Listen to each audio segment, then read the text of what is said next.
त्यांच्या त्या अशांत अस्वस्थ नजरा मला कळतात, जाणवतं मला माझ्यावरती ते खूप खूप जळतात.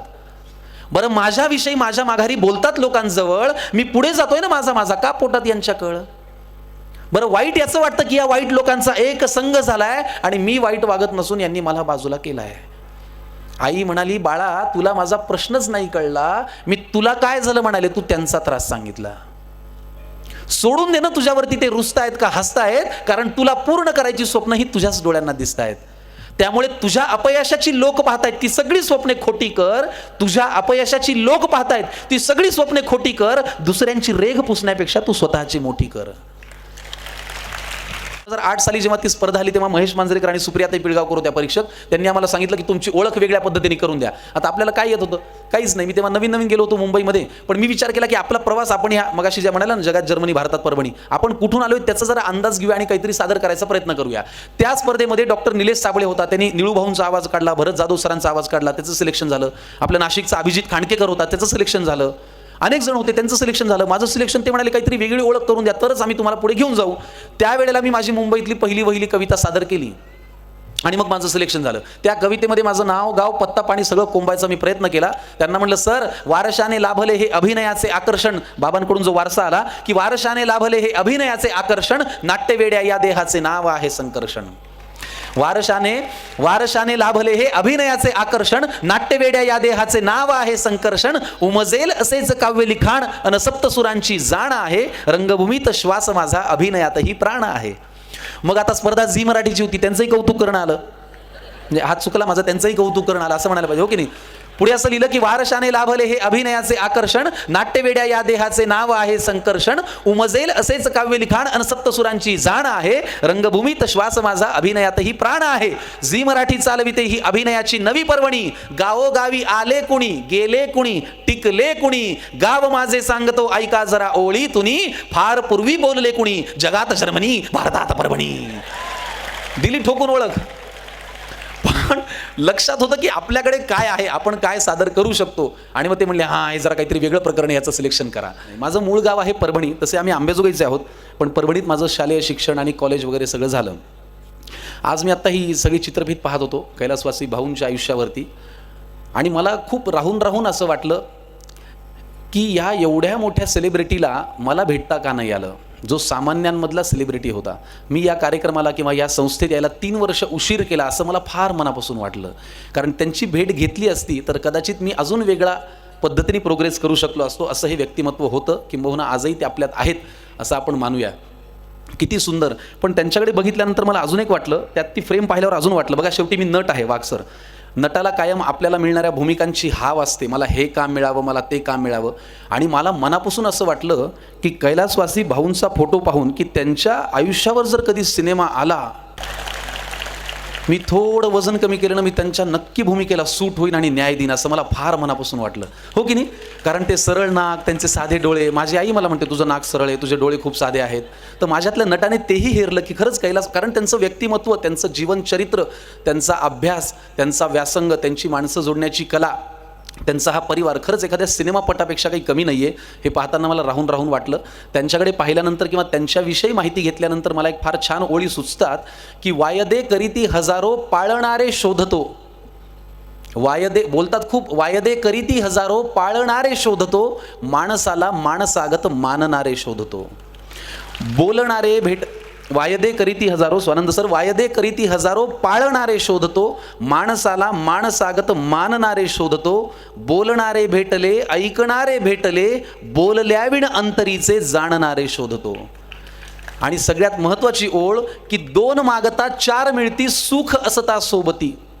सुख असताना काय कोणी चिकटतो हो आपल्याला, पण 2 मागता 4 मिळती, सुख असता सोबती, दुःख दिसता ही जरासे थांबणारे शोधतो. वायदे करीती हजारो पाळणारे शोधतो. तर मला असं वाटतं की सामाजिक क्षेत्रामध्ये, कृषी क्षेत्रामध्ये, शैक्षणिक क्षेत्रामध्ये खरं तर आपण म्हणतो की एखाद्या माणसाचं खूप मोठं काम असलं. आज मी वाघ परिवाराचं, वाघ कुटुंबाचं हे काम पाहिलं. मी आज परफॉर्मिंग आर्ट्सच्या कॉलेजलाही जाण्याची मला संधी मिळाली. मी याही कॉलेजमध्ये बरंच फिरलो. पण वाघ परिवाराचा या सगळ्या क्षेत्रांमध्ये सिंहाचा वाटा आहे असं म्हणायला खरंच माझं मन धजावतं आणि मला आनंद होतो. कारण ज्या पद्धतीने त्यांनी काम केलं आहे ते फार कमालीचं आहे आणि फार निस्वार्थी भावनेने केलं आहे. चला आपल्या आजच्या विषयाकडे बोलूया. उद्याचे आपण, उद्याचे आम्ही आणि उद्याचे तुम्ही. काय बोलायचं स्वानंद सर? खरंच आदर्श आपल्या समोर आहेत, कारण ज्या पद्धतीने बघा, साधी गोष्ट आहे, आपण काय पेरतो ते उगवतं, हे आपल्याला या संस्थेतून येताना सुद्धा मला शिकायला मिळतं, वाघ सरांकडे पाहून शिकायला मिळतं. मी परभणीचं आहे हे सांगण्यामागचं कारण असं की लहानपणी एकदा मी 4-5 वर्षांचा असताना एका रंगमंदिरात गेलो आणि पडदा बाजूला झाला. मी माझ्या आईच्या मांडीवरती बसलो होतो. मी अचंबित झालो. मी माझ्या आईला म्हणलं, अगं आई, स्टेजवरती दिसणार हे सोफा, टीव्ही, कपाट, घड्याळ सगळं आपल्या घरातलंच आहे. तर माझी आई मला म्हणाली, थोडं थांब बाळा, जो माणूस येईल तोही आपल्या घरातलाच आहे. मी म्हणलं म्हणजे? ती म्हणे, तुझा बापच काम करतो. तर मला माहितीच नव्हतं की बँकेतली नोकरी सांभाळून माझे बाबा उत्तम अभिनेते सुद्धा आहेत. त्यांच्याकडे बघून मला असं वाटलं की आपण पण अभिनय करावा की काय. मग बाबा मला म्हणाले की आपण मध्यमवर्गीय आहोत. बघा, उद्याच्याकडे जाताना आज किती महत्त्वाचा असतो. आपण आयुष्यात काय करतो, आपण काय करायला पाहिजे, आपल्या डोक्यातून काय बाहेर येतं, याला सर्वस्वी जबाबदार आपलं बालपण, आपण काय जगलोय, आपण काय झिरपवलंय आणि आपल्यामध्ये काय आहे, याच्याशिवाय दुसरं काही नाही. आज आपण काय जगतोय हाच आरसा आहे उद्या आपण काय करणार आहोत त्याचा, दुसरं काहीच नाही आहे. प्रत्येक क्षण ही पेरणी आहे. आजही कुठल्या कार्यक्रमाला जाताना मला स्वानंद सर मानधनच ठरवता येत नाही. लोक म्हणतात तुम्ही किती पैसे घेणार, मी म्हणतो मला कळत नाही. मग कुणाला तरी सांगायला लागतं मला पैसे सांगा वगैरे. तर आमचे बाबा मला कायम हे शिकवतात की कधीही लक्षात ठेव, जोपर्यंत तुला असं वाटत नाही की तू एक जागा हासिल केलेली आहेस, तिथपर्यंत पोचलायस, तोपर्यंत प्रत्येक क्षण, प्रत्येक काम, प्रत्येक ठिकाण हे पेरणीचं काम आहे, दुसरं काहीच नाही. ही पेरणीच पुढे आपल्यासाठी मोठा वटवृक्ष होऊन आपल्याला सावली देईल, असं माझं मत आहे. तर मी माझ्या आईच्या मांडीवरती बसताना बाबांचं काम पाहिलं. त्यांना म्हटलं मला पण तुमच्यासारखा अभिनय करायचा आहे.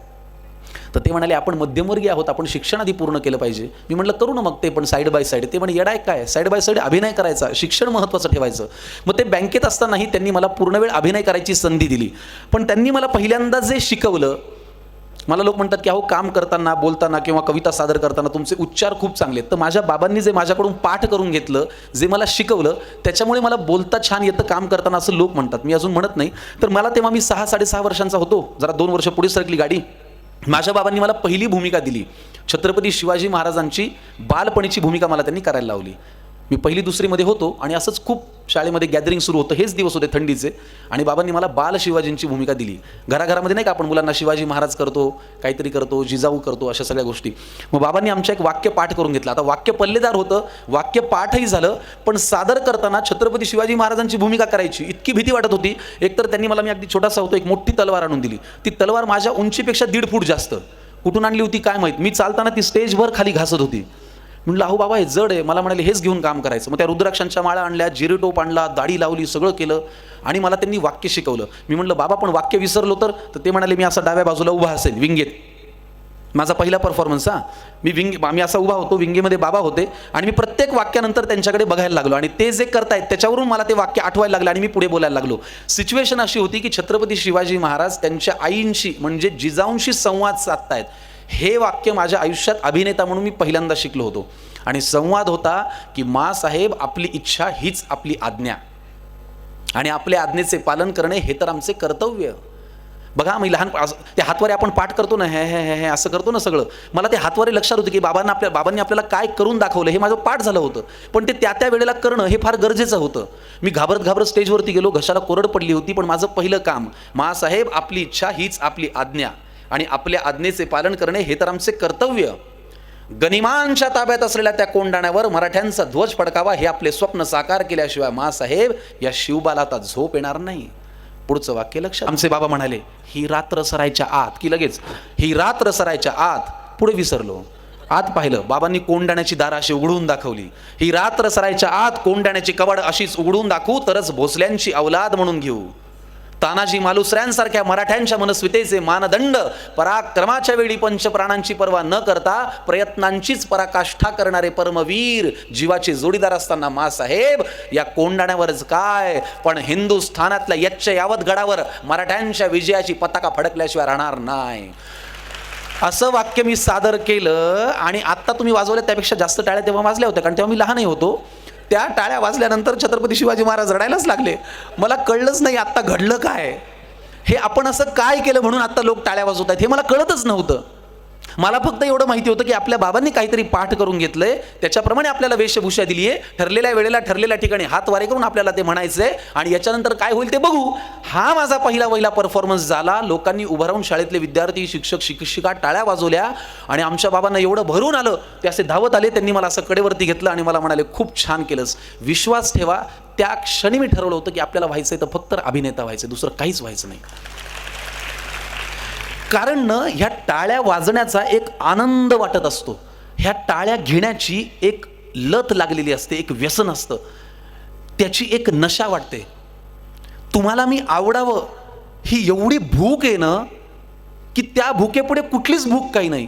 तुम्हाला मी ऐकवावं म्हणजे चांगलं काहीतरी सांगावं, तुम्ही माझं नाटक बघायला तिकीट काढून यावं, ही जी भूक आहे ना ती इतकी मोठी आहे की तीच आपल्याला कुठल्याही क्षेत्रामध्ये काम करायला कामाला येते.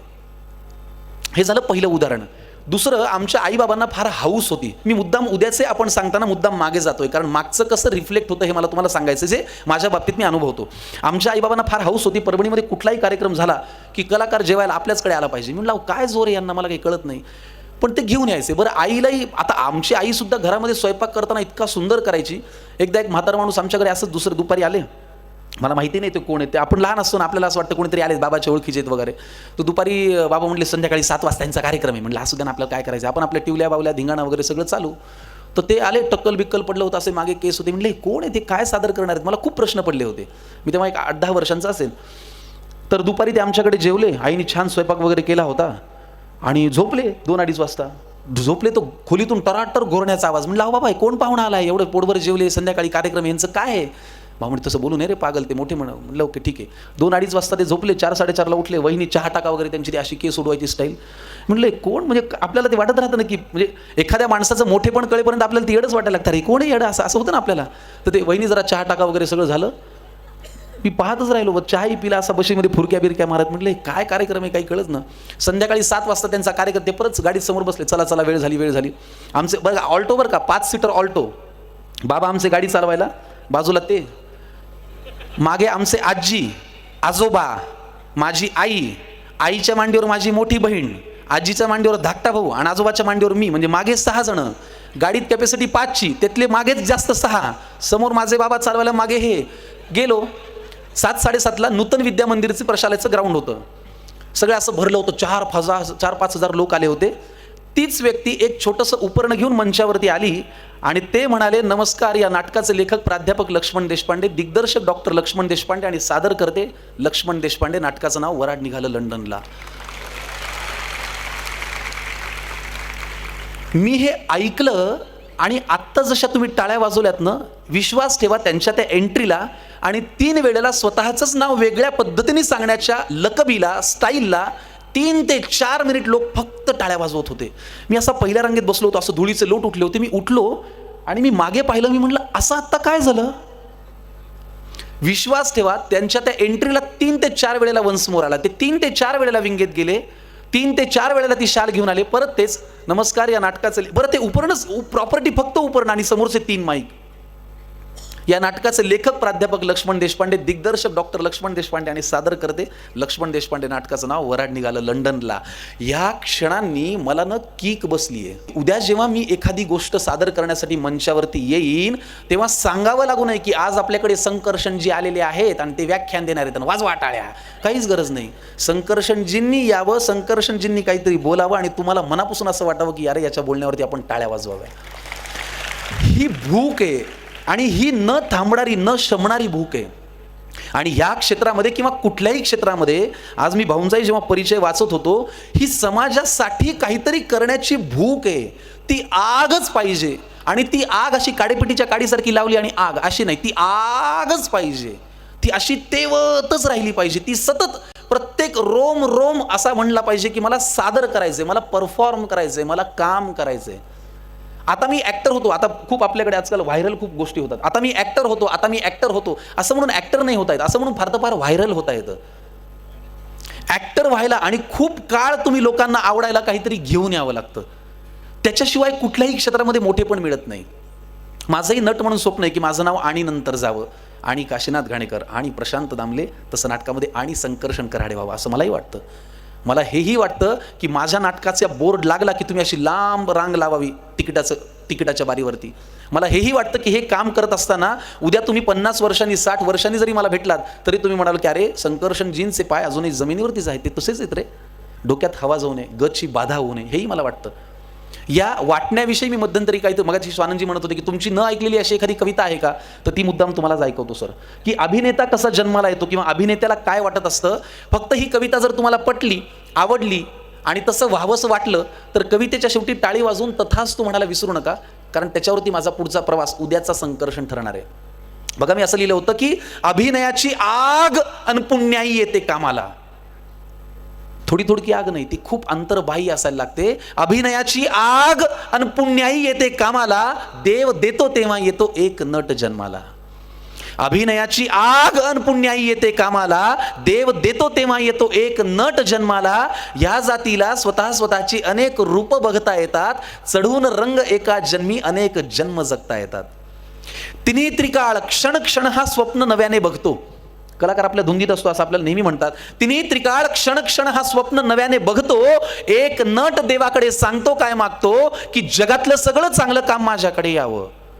सगळे चांगले रूप आपल्याला मिळावे असं वाटतं ना, की जगातलं सगळं चांगलं काम माझ्याकडे यावं, अनुभवानं माझं नाव आणि नंतर जावं. माझं काम दिसण्याची ही जादू व्हावी न्यारी, माझ्या नावे लांब असावी तिकिटावरची बारी. मला पाहता नवतरुणींच्या गाली यावी लाली. हेही वाटत असतं बरं का मनापासून, की मला पाहता नवतरुणींच्या गाली यावी लाली, पाऊल पडता मंचावरती कडा अडून मग टाळी. मी हसवता खळखळून मग एकच हसू पिकावं, माझ्या डोळा पाणी येतात त्यांनी हळूच टिपावं. माझी कामे माझी कीर्ती बरीच दशक टिकावी, न येवो तो दिवस की जेव्हा गची बाधा व्हावी. म्हणे तू देवा इच्छिलेले सर्व सर्वा देतो, म्हणे तू देवा इच्छिलेले सर्व सर्वा देतो, तथास्तु म्हण लगेच आपुल्या कामा हा नट जातो, तथास्तु म्हण लगेच आपुल्या कामा हा नट जातो. तर ह्या नटाची सुद्धा ही स्वप्न आहेत, ही भूक आहे, ही आग आहे. पण हे फॉलो करत असताना आपण कुठून आलोय, आपल्याला कुठे जायचंय आणि आपल्या हातात काय आहे याचा विचार खूप मनापासून करायला लागतो. मला फार आठवतं ते देहू रोडचं, देहू गावामध्ये मी MBA करत असताना मला महाराष्ट्राचा सुपरस्टार नावाच्या स्पर्धेमध्ये संधी मिळाली 2008 साली. तिथे आम्हाला परीक्षक होते महेश मांजरेकर आणि सुप्रिया पिळगावकर. त्यांनी असे सांगितलं की तुमची ओळख जरा वेगळ्या पद्धतीने करून द्या. बरं, तिथे सिलेक्शन झालं आणि तेव्हा नेमकी माझी MBAची परीक्षा होती. मी आमच्या घरी बाबांना फोन केला, म्हटलं बाबा मला MBAची परीक्षा आहे आणि उद्या मुंबईत बोलवले. ते म्हणाले ठीक आहे आपण करूया. मी म्हटलं काय परीक्षा ना? ते म्हणे नाही मुंबईला जा. मी म्हटलं बाबा पण तुम्ही इथे 80,000 रुपये डोनेशन भरलंय. ते म्हणाले ही जाणीव तुला आहे ना, मग तू अभिनयच कर. म्हणजे किमान ह्या जाणीवेने तरी तू अभिनय नीट करशील. तू जर विसरला असतास की मी 80,000 रुपये डोनेशन भरलंय तर मला भीती वाटली असती की अरे तिकडे जाऊन टाइमपासच करेल. पण तुम्हाला माहिती आज शिक्षण संस्थेमध्ये मला बोलायला बोलवलंय. पण मी फर्स्ट इयरला 4 विषय माझे एटीकेटी राहिले होते. मी BSc कॉम्प्युटर करत होतो. 4 विषय घेऊन सेकंड इयरला गेलो तर सेकंड इयरचे 5 राहिले. 5 आणि 4 9 विषयात नापास झालो होतो स्वानंद सर मी. शेवटी रविशंकर जिंगरे म्हणून आम्हाला फिजिक्सला एक सर होते, ते माझ्या बाबांचे मित्रही आहेत.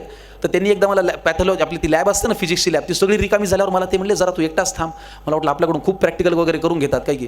तर मी घाबरलो जरा. म्हटलं काय सर काय राहिलं का प्रॅक्टिकल नाही म्हणले, थेरी राहिली, जरा समोर बस. मी म्हटलं झालं काय? ते ना परेशान झाले. त्यांनी असं डोकं बिकं चोळलं. मला म्हणे अरे मूर्खा 9 विषय राहावे का बे? आमच्या परभणीच्या भाषेत बे मायला वगैरे असं म्हणतात ना सहज. आमचे बाबा आमच्या ताईला दाखवायच्या कार्यक्रमातही म्हणले होते मायला फोडा सुपारी. ते पाहुणे चिडले होते. ते म्हणे मायला बैठक मोडेपर्यंत गेलं होतं. शेवटी सांगावं लागलं की अहो ते मायला सहज म्हणतात. ते म्हणे अहो कुठेही म्हणा निवान व्यायासमोर ते म्हणू नका ना, मायला फोडा सुपारी असं म्हणतात का काय कुठं. तर बे मायला हे आमच्याकडे खूप सहज येऊन जातं. तर मला म्हणले अबे तुझे 9 विषय राहिले ना बे. मला म्हणे तू, म्हणलं सर मला ना असं करावंसंच वाटत नाही. ते म्हणे तू पागल आहे काय, बापानं 35,000 रुपये फीस भरली ना. मला सांग तू एखाद्या पिक्चरला गेलोस किती रुपये तिकडे बाल्कनीचं, तेव्हा 40 रुपये होतं. म्हटलं आमच्या परभणीला 40 रुपये आहे सर आपल्या परभणीला. तर ते म्हणले मग तू अर्ध्यातूनच पिक्चर नाही आवडला तर परत येतोस का? म्हटलं नाही येत. मी म्हटलं, ते म्हणाले का? मी म्हटलं अहो सर 40 रुपये भरले ना. मग ते म्हणे येड्या बापानी 35,000 रुपये भरले ना, मग ते भरलेत म्हणून तरी नीट शिक ना. मला इतकं ते जिव्हारी लागलं. पण दुर्दैवाने कर्मधर्म संयोगाने त्याच वेळेला राज्यनाट्य स्पर्धेची अंतिम फेरी आली आणि आमचं नाटक अंतिम फेरीला गेलं होतं. मी म्हटलं आता काय करावं. पण तुम्हाला खरं सांगतो ते 3-4 महिने मी इतकं मन लावून काम केलं नाटकातही आणि शिक्षणातही की 3rd इयरला बरं का वाघ सर 3rd इयरला माझी अख्खी डिग्री डिस्टिंक्शनमध्ये मी काढली आणि त्या वर्षी मला राज्यनाट्याचं रौप्य पदक मिळालं. तर मुद्दा असा की ते सगळं विसरून केल्याशिवाय काही उद्या नीट होत नाही, आणि त्या सगळ्याची जाणीव असल्याशिवाय काही उद्या नीट होत नाही. आजही कुठलंही काम सुरू करताना, कुठलंही शूटिंग सुरू करताना नाटकाला 3 बेल होतात. दुसरी बेल झाली की पहिला फोन मी माझ्या वडिलांना करतो, बाबा प्रयोग सुरू करतोय. आत्ताही चालत असताना, बाबा आता कार्यक्रम सुरू होतोय. ते म्हणतात मन लावून कर. कारण काय, आपण कुठून आलोय, आपण कुठे जाणार आहोत आणि आपल्याकडे काय आहे याच्यावरतीच आपला उद्या ठरणार आहे. आणि हे कुठल्याही वयाला लागू आहे, कुठल्याही वयाला जरुरी नाही की आपण शिक्षण घेत असतानाच हे फॉलो केलं पाहिजे, अभिनय क्षेत्रातच केलं पाहिजे. 2008 साली जेव्हा ती स्पर्धा आली तेव्हा महेश मांजरेकर आणि सुप्रियाताई पिळगावकर होत्या परीक्षक. त्यांनी आम्हाला सांगितलं की तुमची ओळख वेगळ्या पद्धतीने करून द्या. आता आपल्याला काय येत होतं, काहीच नाही. मी तेव्हा नवीन नवीन गेलो होतो मुंबईमध्ये. पण मी विचार केला की आपला प्रवास आपण ह्या मगाशी ज्या म्हणाला ना, जगात जर्मनी भारतात परभणी, आपण कुठून आलोय त्याचा जरा अंदाज घेऊया आणि काहीतरी सादर करायचा प्रयत्न करूया. त्या स्पर्धेमध्ये डॉक्टर निलेश साबळे होता, त्यांनी निळू भाऊंचा आवाज काढला, भरत जाधव सरांचा आवाज काढला, त्याचं सिलेक्शन झालं. आपल्या नाशिकचा अभिजित खांडकेकर होता, त्याचं सिलेक्शन झालं. अनेक जण होते, त्यांचं सिलेक्शन झालं. माझं सिलेक्शन, ते म्हणाले काहीतरी वेगळी ओळख करून द्या, तरच आम्ही तुम्हाला पुढे घेऊन जाऊ. त्यावेळेला मी माझी मुंबईतली पहिली वहिली कविता सादर केली आणि मग माझं सिलेक्शन झालं. त्या कवितेमध्ये माझं नाव, गाव, पत्ता, पाणी सगळं कोंबायचा मी प्रयत्न केला. त्यांना म्हटलं, सर वारशाने लाभले हे अभिनयाचे आकर्षण, बाबांकडून जो वारसा आला की वारशाने लाभले हे अभिनयाचे आकर्षण, नाट्यवेड्या या देहाचे नाव आहे संकर्षण. वारशाने लाभले हे अभिनयाचे आकर्षण, नाट्यवेड्या या देहाचे नाव आहे संकर्षण. उमजेल असेच काव्य लिखाण अन सप्तसुरांची जाण आहे, रंगभूमीत श्वास माझा अभिनयातही प्राण आहे. मग आता स्पर्धा झी मराठीची होती, त्यांचंही कौतुक करणं आलं. म्हणजे हात चुकला माझा, त्यांचंही कौतुक करणं आलं असं म्हणायला पाहिजे, हो की नाही. पुढे असं लिहिलं की वारशाने लाभले हे अभिनयाचे आकर्षण, नाट्यवेड्या या देहाचे नाव आहे संकर्षण. उमजेल असेच काव्य लिखाण अन सप्तसुरांची जाण आहे, रंगभूमीत श्वास माझा अभिनयातही प्राण आहे. झी मराठी चालविते ही अभिनयाची नवी पर्वणी, गावोगावी आले कुणी, गेले कुणी, टिकले कुणी, गाव माझे सांगतो ऐका जरा ओळी तुनी, फार पूर्वी बोलले कुणी, जगात जर्मनी भारतात परभणी. दिली ठोकून ओळख.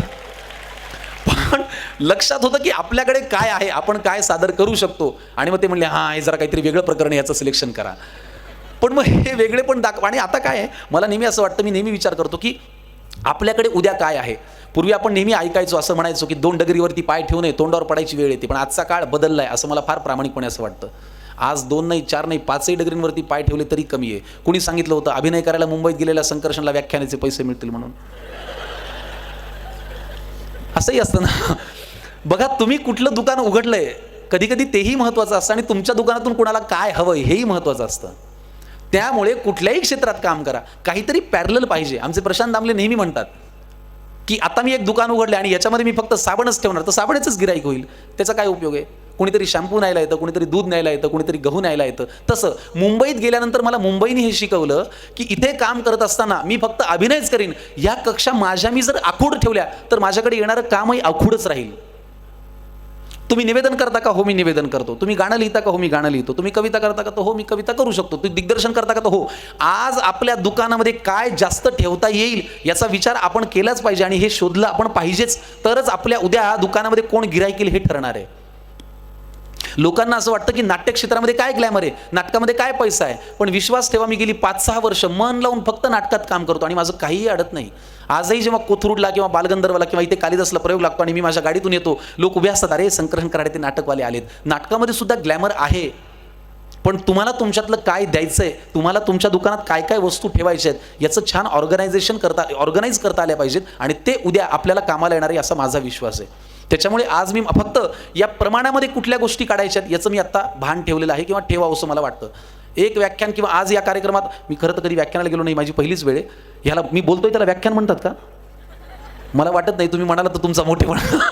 पण मुद्दा असा की आज जर आपल्याला कोणी एका वेगळ्या कामासाठी बोलवतंय तर त्याचं प्रमाण किती असावं. म्हणजे मला परवा मी आता स्वानंद सरांना सांगत होतो, एका इंटरव्ह्यूमध्ये मला प्रश्न विचारला की संकर्षण सर, तुमचं आम्ही नियम वाटी लागू 3 तासाचं नाटक पाहतो, जे तुम्ही लिहिलंय, ज्यात तुम्ही काम पण करता, पण नाटकाच्या शेवटी जेव्हा प्रेक्षक उभे राहतात आणि तुम्हाला म्हणतात की सर एखादी कविता ऐकवा, तेव्हा तुम्हाला असं वाटतं का की तुमच्यातल्या अभिनेत्याच्या इमेजवरती तुमच्यातल्या कवीची इमेज हावी झाली? तर मी त्यांना असं म्हटलं, हे बघा, 50 नाही 100 रुपयाची पाणीपुरी खाल्ली तरी फुकटातली सुकीपुरी मागणाऱ्यांचा आपला देश आहे. त्याच्यामुळे 1000 काय 2000चंही तिकीट काढून तुम्ही नाटक पाहिलं तरी सर एक कविता असं लोक म्हणतातच, त्याला करायचं काय? पण ठीक आहे, उद्या जर लोक असं म्हणले नाही नाही त्याच्या नाटका बिटकाला काही जाऊ नका, अभिनय ठीक आहे, कविता चांगलं करते, तर धोक्याची सूचना आहे. पण तुम्ही जर असं म्हणत असाल की नाही नाही त्याचं नाटकही पाहायला पाहिजे, त्यांनी चांगलं लिहिलं, काम चांगलं करतोय आणि तुमच्या नाटकालाही गर्दी होत असेल आणि मग तुम्हाला एखादा काम कवितेचं एखादं काम बोलण्याचं मिळत असेल तर हरकत नाही. याचं प्रमाण मी ठरवलंय की असे कार्यक्रम किती करायचे आणि नाटकातलं काम किती करायचंय, कारण ते ठरवणारे की उद्या माझी इमेज तुमच्या मनात काय असणार आहे. त्याच्यामुळे आज तुमच्याकडे जे आहे त्याला पर्यायी काय जोड देऊ शकतो याचा आपण कायम सातत्याने विचार करायला पाहिजे. मी करतो आणि मी करण्याचा प्रयत्न करतो, इथून पुढे करत राहीन. नाशिक शहरामध्ये येऊन तर मला आज फार आनंद झाला. मध्यंतरी मी नाशिकवरती सुद्धा काहीतरी लिहिण्याचा प्रयत्न केला होता की 12 ज्योतिर्लिंगांपैकी त्र्यंबकेश्वर 10वे, वनवासी प्रभू रामाला पंचवटीत पहावे. 12 ज्योतिर्लिंगांपैकी त्र्यंबकेश्वर 10वे, वनवासी प्रभू रामाला पंचवटीत पहावे. शंकराचा वास जिथे पर्वत तो ब्रह्मगिरी, उगवते मातीत याच स्वर गंगा गोदावरी. असं हे इतकं सुंदर शहर आहे. इथे वेगवेगळ्या नाटकाच्या निमित्ताने आम्हाला येता येतं, इतकं छान वाटतं कालिदासमध्ये प्रयोग करताना. पण हे काम करत असताना लिखाणाचं, अभिनयाचं आणि दिग्दर्शनाचं प्रमाण परत एकदा मला ठरवायला लागतं. हे काम करत असताना मी मुंबईमध्ये आजपर्यंत कधी वेळा चुकवल्या नाहीत. वेळ चुकवणं एक फार कर्मदरिद्रीपणाचं लक्षण आहे असं मला फार मनापासून वाटतं. आता तुम्ही म्हणाल आजचा कार्यक्रम तर उशिरा सुरू झाला, पण ते माझ्यामुळे नाही झाला. मी दुपारपासून आलेलो आहे. कधी कधी तुमचा काही भरोसा नाही, प्रेक्षक काही म्हणू शकतात. आम्ही तर बसलो होतो थंडीत, तुम्हीच अर्धा घंटा लेट आले. हो मान्य आहे मला, पण ठीक आहे. काय ते कधी कधी वेळ, पण आपल्या कामाची, आपल्या सादरीकरणाची, आपल्या उपस्थितीची वेळ न चुकवणं ही सुद्धा फार महत्त्वाची गोष्ट आहे. कारण प्रेक्षक कधी कधी भेटल्यानंतर इतकं मन मोकळं सांगतात. कधी कधी नाटकाच्या प्रयोगानंतर सुद्धा फार जपून बोलायला लागतं. आजकाल कुठल्या वेळेला कुठला कॅमेरा ऑन असेल. आमच्या तू म्हणशील तसं नाटकामध्ये माझी भूमिका खूप एनर्जेटिक आहे, धिंगाणा घालणारी आहे. तर खूपदा महिला काय होतं, प्रेक्षक भेटायला उत्साहाने येतात, उत्स्फूर्ततेने येतात. निवडलेले शब्द आणि पोचणारा अर्थ याचा काही संबंध नसतो, तो आपल्याला लावायला लागतो. तू म्हणशील तसं नाटकामधली भूमिका खूप एनर्जेटिक आहे. एकदा एक मॅडम मागे आल्या, मला म्हणे, अहो मस्त केलं तुम्ही, छान स्टॅमिना आहे तुमचा.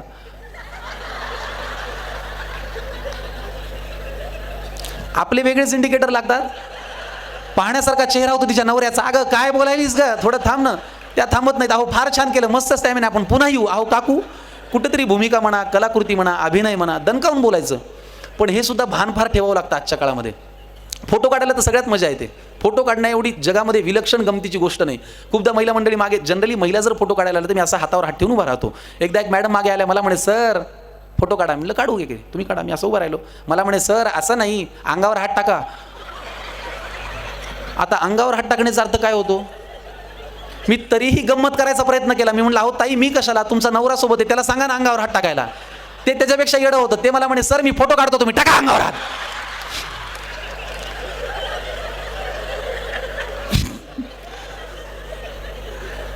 अशाही गमती जमती आमच्या क्षेत्रामध्ये घडत असतात. पण ह्या गमती जमतीच्या वेळेला आज मी किती सावध राहतो हे उद्या मला ठरवणार आहे की माझ्याकडे उद्या प्रेक्षक. कारण काय, हा व्हायरलचा जमाना आहे. तुमचं अख्खं करिअर एकीकडे आणि तुमची व्हायरल झालेली एक क्लिप एकीकडे. त्याच्यामुळे व्हायरल होणाऱ्या या कुठल्याही, तुम्हाला काय जाते व्हायरल झालेली कविता फुकटात बघायला. बाथरूममध्ये बघून तुम्ही म्हणता ना, आईची कविता लय चांगली, अरे तुम्ही बाथरूममध्ये बसून का. बरं, त्याच्यातही लोक आजकाल वेगळीच गमत. सर तुमच्या आईची कविता, अरे कुठली सर, तुमची आईवरची कविता बोलताना तर काय दणकावून. पण तरी सुद्धा आपल्याला भावना समजून घ्यायला काय, हे बघा, आजच्या काळामध्ये सगळ्यात हलकी आणि स्वस्त गोष्ट कुठली झाली ना, ती भावना. कुणाची कधी कुठे कशी दुखावली जाईल याला काही तोडच नाही. कशाहीवरून दुखावल्या गेल्या भावना की दुखावल्या गेल्या भावना, अरे तसा उद्देश होता का. पण त्यावेळेला म्हणता येत नाही की अहो तुमच्या आईची कविता म्हणजे काय, तुमची आईवरची कविता. अहो मला कळलं, तुमच्या आईवरची कविता, बरोबर आहे बरोबर आहे. एकदा मी मॉलवरती थांबलो होतो, एक सर मला आले, सर तुम्ही परवा त्या ह्या कार्यक्रमात होते ना, हाला चवा येऊ द्या. म्हटलं, अहो काका, ते चला हवा येऊ द्या, हाला चवा येऊ द्या कुठून. ते उत्साहाच्या भरात बोलणं इतकं गमतीशीर असतं. त्याच्यातूनही खूपदा गमती जमती होतात. त्याच्याही वरती लिहावंसं वाटतं. कारण हे प्रेक्षक उद्या वर्षानुवर्ष मला सांभाळणार आहेत, यांच्या जीवावरती मला काम करायचं आहे. त्याच्यामुळे माझं ठाम मत आहे की इथे जो कार्यक्रम घडतो ना, तो काहीच नाही, याच्यानंतर जो प्रेक्षक भेटींचा कार्यक्रम घडतो तो फार इंटरेस्टिंग असतो. त्याच्यावरती स्वानंद सर, तुम्ही ना ऐकलेली कविता एक तुम्हाला ऐकवतो. मी असं लिहिलं होतं की प्रयोग, बरं, ह्या कवितेमध्ये जी माणसं येतील ना, तशी वागणारी माणसं तुमच्याही आयुष्यात असतील, ती आहेत का जरा तपासून बघा. मी असं लिहिलं होतं की प्रयोगाच्या नंतर रंगतो कार्यक्रम खरा. म्हणजे हा कार्यक्रम रंगला याचं काही हे टाइमपास आहे, ठीक आहे. याच्यानंतर जे भेटतात तो कार्यक्रम खरा असतो. प्रयोगाच्या नंतर रंगतो कार्यक्रम खरा. प्रत्येक प्रेक्षकाची भेटायची वेगळीच तऱ्हा. काही त्यांच्या प्रेमाचं मला रौद्र रूप दावतात, कमावलेली सगळी ताकद त्या शेख्यांमध्येच लावतात. खूप लोकांना सवय असते, अरे बरं वाटलं भेटून, अरे बरं वाटलं, माझा जीव घेतो काय माझा. प्रयोगाच्या नंतर खूप असे लोक भेटतात की जे कचकावून शेखण करतात. काय तू किती दूध पिले आम्हाला दाखवायचंय का, तू आम्हाला कशाला दाखवतो, तुझा तू हात नॉर्मल धरणं असं छान. तर प्रयोगाच्या नंतर रंगतो कार्यक्रम खरा. प्रत्येक प्रेक्षकाची भेटायची वेगळीच तऱ्हा. काही त्यांच्या प्रेमाचं मला रौद्र रूप दावतात, कमावलेली सगळी ताकद त्या शेख्यांमध्ये लावतात. तोंडातून माझ्या शब्दांऐवजी फक्त अशी हवा येते, माझीच अंगठी माझ्या बोटांचा जोरदार चावा घेते. मला त्यांची भीती वाटते जे फोटोसाठी मोबाईल समोर आणतात. काढल्या जाणाऱ्या फोटोला एक शेवटचा म्हणतात. तुम्हालाही अनुभव येत असेल बघा. मला त्यांची भीती वाटते जे फोटोसाठी मोबाईल समोर आणतात, काढल्या जाणाऱ्या फोटोला एक शेवटचा म्हणतात. शेवटचा म्हणजे या फोटो नंतर नेमकं काय घडणार आहे, फोटो काढल्यावर हा बापडा का मी स्वतः मरणार आहे. आता काही लोकांना अशी सवय असते बघा, नीट लक्ष द्या, की काही येऊन बोलतात फार उत्तम, जे म्हणायचं तेच म्हणतात. काही येऊन बोलतात फार उत्तम, जे म्हणायचं तेच म्हणतात, पण बोलता बोलता कळत न कळत तोंडाजवळ तोंड आणतात. त्यांनी सोडलेल्या उच्छ्वासांचा माझ्यासाठी श्वास होतो, त्यांनी इंटरव्हलला हाणलेल्या वड्यांचा मला खमंग वास येतो. आता काही कॅटेगरी अशी पण असते बघा, काही भेटायला येऊन म्हणतात सर जवळ या की, असेही प्रेक्षक. काही भेटायला येऊन म्हणतात सर जवळ या की, हे आमचं बाळ आहे, याला तुम्ही कडेवर घ्या की. आता या गुटगुटीत प्रसंगाला मी तोंड कसं द्यायचं, अहो ते तुमच्या कष्टाचं फळ आहे, त्याला मी का घ्यायचं. पण हे जरी म्हणलं तरी प्रेक्षक कलाकार हे एकमेकांशिवाय व्यर्थ आहेत, आणि तुम्हीच जर भेटून बोलला नाही तर भेटीला काय अर्थ आहे. प्रेक्षक कलाकार हे एकमेकांशिवाय व्यर्थ आहेत, आणि तुम्हीच जर भेटून बोलला नाही तर भेटीला काय अर्थ आहे. त्यामुळे जोवर श्वासात श्वासही मी मनोरंजन मोलाचं देईन, हे वचन आहे की जोवर श्वासात श्वासही मी मनोरंजन मोलाचं देईन, तुम्ही फक्त टाळी वाजवा हो मी पुन्हा येईन, तुम्ही फक्त टाळी वाजवा मी पुन्हा येईन. या पुन्हाईंचा राजकीय संबंध काही नाही असल्यास तो योगायोग समजावा. तर मुद्दा असा की असेही प्रेक्षक भेटतात, आणि हे प्रेक्षक ठरवतात किंवा ह्यांना भेटल्यानंतर आम्ही कसं वागणार आहोत किंवा कलाकारांनी काय वागलं पाहिजे. तुमचं ऑब्झर्वेशन आज मला नाटकामध्ये जी पात्र लिहावीशी वाटतात, जी पात्र मी रंगवण्याचा प्रयत्न करतो लेखक म्हणून, अभिनेता म्हणून, ही सगळी मी कधी ना कधी कुठे ना कुठे कधी ना कधी वेगवेगळ्या वेळी पाहिलेली असतात. आमच्या एका नाटकामध्ये एक पात्र आहे बघा, ते काही कुठलीही गोष्ट घाण तोंड करूनच बोलतं, झाली व्हाईट डिग्री तुमची, अबे झाली व्हाईट डिग्री तुमची असं म्हणणं. हे पात्र मला एकदा कार्यक्रमात दिसलं होतं. मी आणि परभणीचा एक डॉक्टर मित्र आहे अनिकेत सराफ म्हणून, तो आम्ही एक कार्यक्रम करायचो. बघा ऑब्झर्वेशन कधी कधी आपल्याला उद्या किती कामाला येतं कुठल्याही क्षेत्रामध्ये. एकदा कार्यक्रम करत असताना तो माझा मित्र अनिकेत सराफ गात होता, मी निवेदनाला होतो. पहिल्या रांगेत एक म्हातारे आजोबा बसले होते, ते त्याच्या प्रत्येक गाण्यानंतर असं करत होते. बरं, अशा खौट लोकांची एक खासियत असते, ते एकटे बोर होत नाही, ते अख्खी लाईन बोर करतात. तुझा तू एकटा बोर होऊन तू जगाला कशाला सांगतो वाईट आहे म्हणून. बरं, हे माझ्या आधी लक्षातच नव्हतं आलं. मला अनिकेतनी स्टेजवर सांगितलं, मला म्हणाला अबे शंक्या ते म्हातारं बघ ना. मी म्हणलं बघतो, तू आधी माईकवर हात ठेवून ते ऐकू चालले ना सगळ्या दुनियाला. मग मला म्हणाला ते आजोबा बघ. म्हणलं आता हात ठेवून काय उपयोग आहे, ऑलरेडी ऐकलंय लोकांनी. तो भाऊचळला होता. मी म्हटलं झालं काय. मला म्हणाला यार ते माझ्या प्रत्येक गाण्यानंतर असं करायलेत म्हणे. मी म्हणलं आपला नेहमीचा प्रेमाचा सल्ला, तू एखादं चांगलं म्हणणं. तो म्हणे पागल आहे काय, मी आधीपासून चांगलंच म्हणायलो, ह्याच्यापेक्षा किती चांगलं म्हणू. मग शेवटी त्याचा गोंधळ माझ्या लक्षात आला. मी एक कविता त्यांच्या अगदी डोळ्यात डोळे घालून त्यांना ऐकवली. म्हणलं आजोबा ही अशी अशी कविता, हे अख्खी कविता मख्ख चेहऱ्याने ऐकली म्हाताऱ्याने. आणि कविता झाल्यावर यावेळेस त्यांनी बाल्कनी कव्हर केली. शेवटी कार्यक्रम झाल्या आम्ही त्यांच्या पाया पडायला गेलो. म्हणलं आजोबा तुम्हाला कार्यक्रम आवडला नाही का. ते म्हणे वा वा वा वा वा वा एक नंबर झाला वा कार्यक्रम. मनातल्या मनात म्हणलं हेच ना ते म्हातारं, मनातच म्हणायचं कुठं म्हणणार. मी म्हटलं अहो आजोबा अख्खा कार्यक्रमभर तुम्ही याच्या गाण्यानंतर माझ्या कवितेनंतर करत होता. ते म्हणे नाही गैरसमज करू नका, मी म्हणत होतो यांच्यासारखं चांगलं कोणी करूच शकत नाही. हे काय असं रिॲक्ट होणारे एक दोघं जण मला दिसत आहेत, पण ठीक आहे आता त्याच्याकडे नको जाऊया. मुद्दा असा की ही दिसणारी पात्र, हे भेटणारे माणसं मला खूप आवडतात. मी त्यांना ऑब्झर्व करतो, त्यांची मला मजा येते, आणि ते ठरवतात की उद्याच्या नाटकामध्ये मी काय लिहिणार आहे. ते ठरवतात की उद्याचं एखादं व्यक्तिचरित्र कसं असणार आहे. माझ्या बाबांनी काल मला काय शिकवलं, कुठला पायंडा मला पाडून दिला. प्रामाणिकपणा, वक्तशीरपणा, हजरजबाबीपणा हे आपल्या घरातच असतं, आपल्या भोवताली असतं, आपल्या आईबाबांमध्ये असतं, आपल्या भावंडांमध्ये असतं, आपल्या भेटणाऱ्या रोजच्या माणसामध्ये असतं. मला रिक्षेवाला सुद्धा इतका शिकवणारा वाटतो. मी रोज भेटलेला प्रत्येक माणूस इतका मन लावून अनुभवतो. एकदा मी परभणीला गेलो होतो. परभणीचं हिंदी किती लोकांनी ऐकलंय, त्याला तोड नाही, ते जगा वेगळं आहे. बरं, आमच्या परभणीची एक खासियत आहे, आमच्याकडे कंटेंट काही नसला तरी चालतो, कॉन्फिडन्स रेटून असतो. मी मगाशी दुपारी तुम्हाला सांगितलं की आमच्याकडे बोलायला काही नसलं तरी आत्मविश्वास एवढा दांडगा पाहिजे की लोकांना वाटलं पाहिजे जगातला सर्वोत्कृष्ट वक्ता हाच आहे बापा.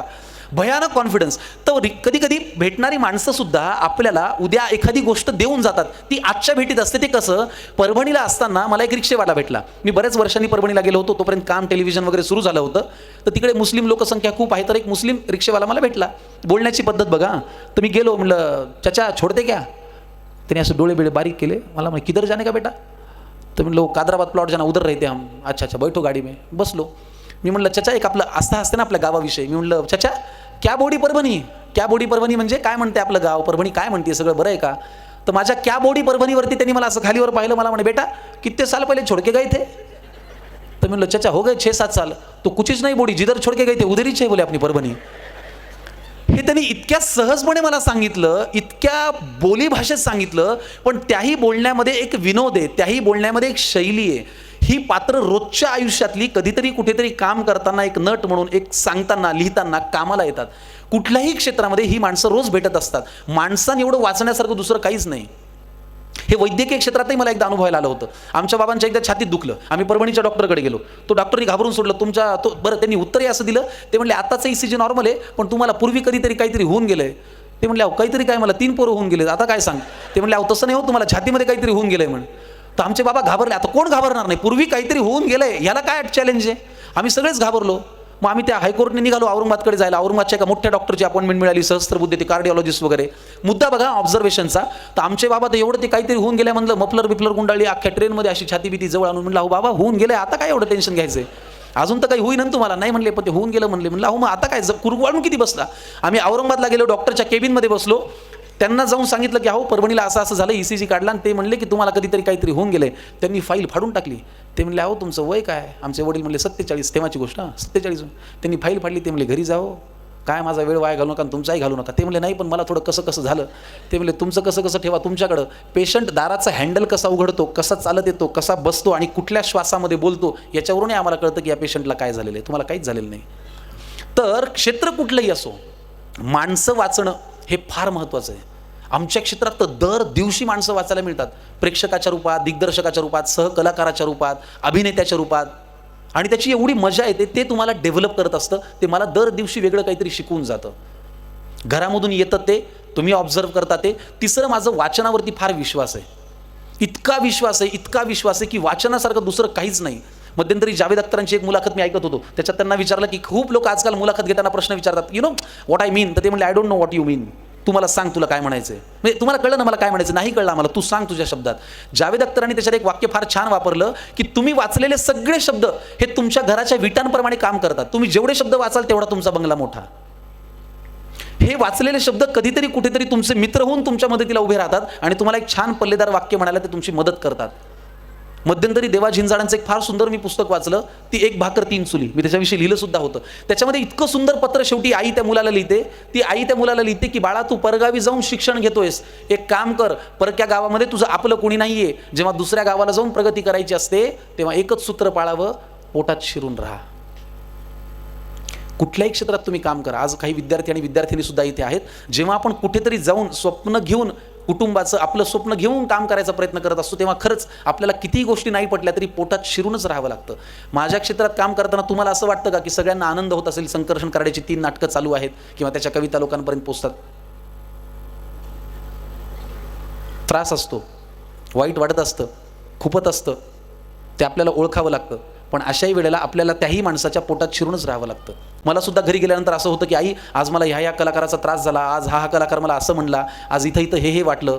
पण त्याच्यावरती काय होतं की आपल्या घरच्यांकडे व्यक्त होण्याशिवाय आपल्याकडे दुसरा काही पर्याय नाही. कारण त्यांच्या इतकं आपल्याला सांभाळूनही कोणी घेत नाही. त्याच्यामुळे कुटुंबही फार महत्त्वाचं आहे. तुम्ही कितीही बाहेर माती का, तुम्ही कितीही चुका, सरते शेवटी तुम्हाला घरी आल्यानंतर जो आधार मिळतो तो घरचाच आधार असतो. हे मला माझ्या क्षेत्रात काम करताना रोज जाणवतं. तुम्ही कितीही सेलिब्रिटी व्हा, घरी आल्यानंतर जेव्हा आमची आई म्हणते घे पानं वाढून, तेव्हा मला असं वाटतं की हां, हे कमावलेलं सगळं संपलं, आपण मुळात हे आहोत. धपाधप पाय आपटत एक लेकरू घरी आलं, वस्तूंची फेकाफेकी करत घरामध्ये गेलं. आज तुमच्या घरात जर तुम्हाला काही मुलांना सल्ला द्यायचा असेल तर तो या ओळीमध्ये आहे असं मला वाटतं. तुम्ही नीट ऐका. आई आणि मुलाचा हा संवाद आहे की धपाधप पाय आपटत एक लेकरू घरी आलं, वस्तूंची फेकाफेकी करत घरामध्ये गेलं. तिने सांजेची वेळ, रात्र झाली नव्हती, आई अशीच देवासमोर दिवा लावित होती. जगासमोर जे चालत नव्हतं ते घरामध्ये मध्ये मात्र चाललं. बाहेर जे बोलता येत नव्हतं ते लेकरू आईसमोर बोललं. म्हणाला खोटारडी आहेस तू आई, खोट्या मार्गावर चाललीस, आजपर्यंत माझ्याशी तू खोटंच बोललीस. आशीर्वाद देताना काय म्हणतेस की माझं काहीच अडणार नाही आणि माझ्या बाबतीत कधीच काही वाईट मुळी घडणार नाही. आईपासून काय लपतंय तिच्या लक्षात आलं. तिने बाळाला घोटभर पाणी प्यायला दिलं. हुंदक्यांमधून वाट काढत पाणी पोटात गेलं. आई म्हणाली आता सांग तुला काय झालं. तो म्हणाला लोक आई विचित्र झालेत फार, सतत सगळे माझ्यावरती खाऊन असतात खार. त्यांच्या त्या अशांत अस्वस्थ नजरा मला कळतात, जाणवतं मला माझ्यावरती ते खूप खूप जळतात. बरं माझ्याविषयी माझ्या माघारी बोलतात लोकांजवळ, मी पुढे जातोय ना माझा माझा, का पोटात यांच्या कळ. बरं वाईट याचं वाटतं की या वाईट लोकांचा एक संघ झालाय आणि मी वाईट वागत नसून यांनी मला बाजूला केलाय. आई म्हणाली बाळा तुला माझा प्रश्नच नाही कळला, मी तुला काय झालं म्हणाले, तू त्यांचा त्रास सांगितला. सोडून दे ना तुझ्यावरती ते रुसतायत का हसतायत, कारण तुला पूर्ण करायची स्वप्न ही तुझ्याच डोळ्यांना दिसतायत. त्यामुळे तुझ्या अपयशाची लोक पाहतायत ती सगळी स्वप्ने खोटी कर. तुझ्या अपयशाची लोक पाहतायत ती सगळी स्वप्ने खोटी कर. दुसऱ्यांची रेघ पुसण्यापेक्षा तू स्वतःची मोठी कर. आणि हे केलंस तर तुझं खरंच काही अडणार नाही. आणि आई आजही तेच म्हणेल, माझ्या बाळाचं वाईट काही घडणार नाही. आईच्या तोंडी देवाचा साक्षात्कार घडला आणि तिने लावलेल्या दिव्याचा लख प्रकाश पडला.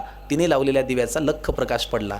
तर मुद्दा हा की आज स्पर्धेमध्ये, इतक्या कॉम्पिटिशनमध्ये, एवढ्या हेवे दाव्यांमध्ये, एवढ्या इगोमध्ये, एवढ्या रुसव्या फुगव्यांमध्ये आज फक्त आपल्याला स्वतःची रेघ मोठी करण्याकडेच लक्ष द्यावं लागणार आहे.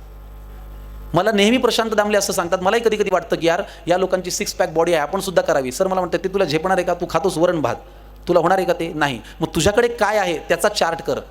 मला आलेल्या विद्यार्थ्यांना हे सांगावं असं वाटेल की आज तुम्हाला जर असं वाटत असेल की अरे त्याला हे जास्त आहे, तर खरंच एक चार्ट करा की त्याच्यापेक्षा तुमच्याकडे काय जास्त आहे. आणि मी जेव्हा त्या पारड्यामध्ये माझे वेगवेगळ्या गोष्टी लिहितो, माझा कुटुंबाचा आधार लिहितो, कविता लिहितो, अभिनय लिहितो, लेखन लिहितो, निवेदन लिहितो, तेव्हा असं मला वाटतं की चला 6 पॅक बॉडी नसली तरी आपण 6 वेगवेगळ्या अंगांनी प्रेक्षकांचं मनोरंजन करायचा प्रयत्न करू शकतो. आपल्याकडे काय आहे त्याचं तावून सुलाखून अभ्यास केला आणि सिंहावलोकन केलं तर आपण उद्या काय करू शकतो याचा अंदाज आपल्याला येऊ शकतो.